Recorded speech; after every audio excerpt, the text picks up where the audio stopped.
Hello,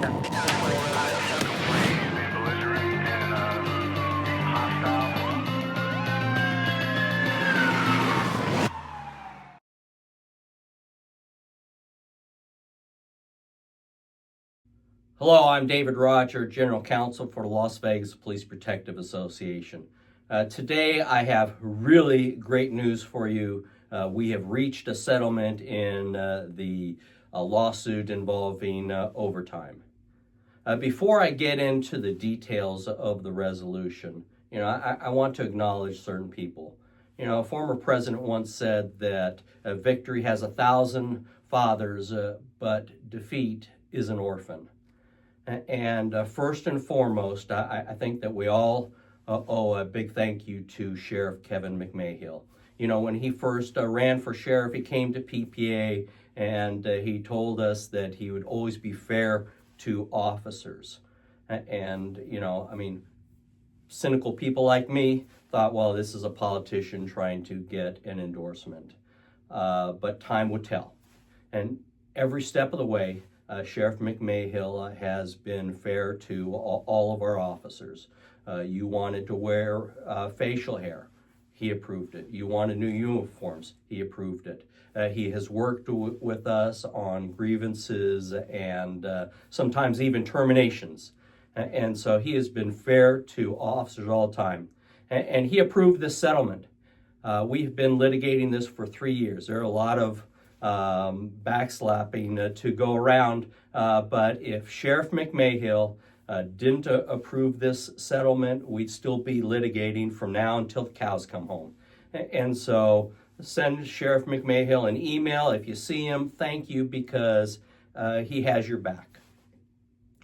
Secondly, I want to thank the class representatives. Dan Coyne spearheaded this litigation. Dave Denton, Sean Bolig, these were all class representatives who represented you in this litigation. And Dan Coyne has been there every step of the way. He's been to every mediation, court hearings, depositions, and so thank you to those people. So let's get into the nuts and bolts. First of all, who does this affect? It affects past and present PPA members who have worked overtime at any time between 2018 and the present. At the beginning, we reached out to PMSA to include their members and supervisors, and they told us that there wasn't a supervisor who would be willing to step up and be a class representative. And so sadly, those folks are not included in this. How much?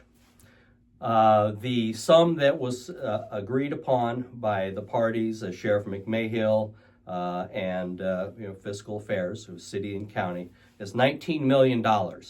And so $19 million will be distributed over 2 years, assuming that we can do the work that we need to do to be able to finalize this allocation of money.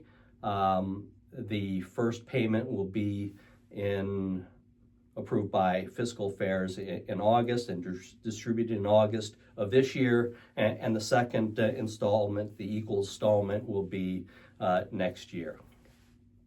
And so the money will be distributed proportionate to the overtime that you worked. And so if you didn't work any overtime, you're not going to get much, if anything, at all.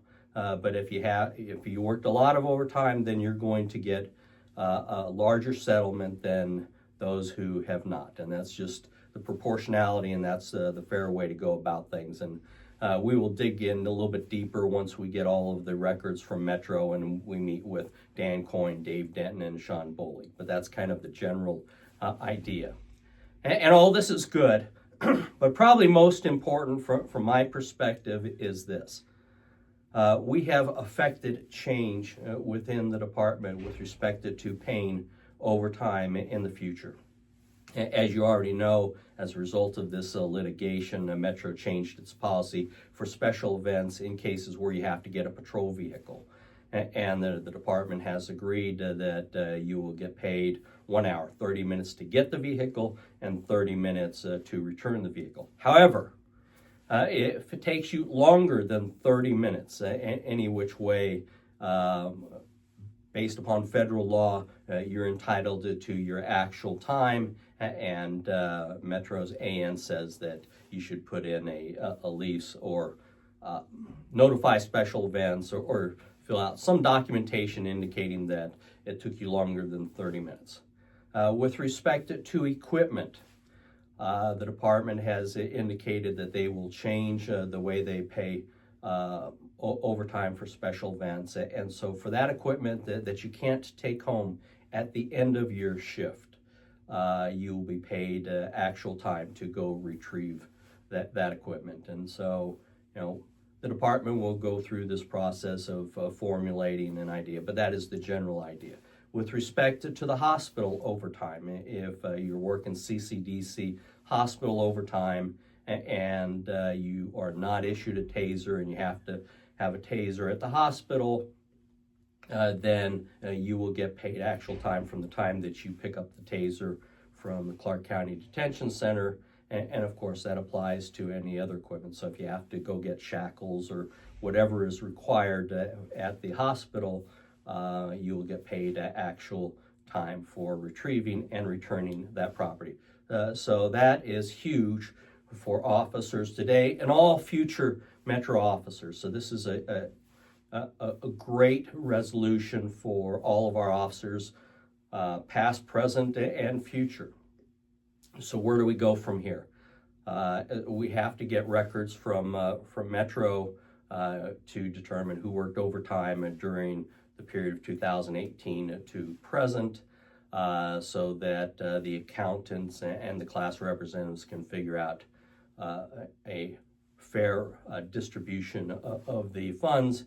And then we also have to get approval from both the federal judge and the state court judge, because this started out as a state court case and ended up, or the department removed the case to federal court. So there are two judges who have to approve this resolution. So this will take a little bit of time, but the attorneys are working diligently. Understand that we had two law firms involved in this. The initial law firm that represented us, and we brought in another law firm that specializes in huge class action lawsuits. And the department did the same thing. They had Marquis Arbach, and they brought in another law firm. So this was hotly litigated. Everybody did a great job. It's a great resolution. Make sure you thank Sheriff McMahill.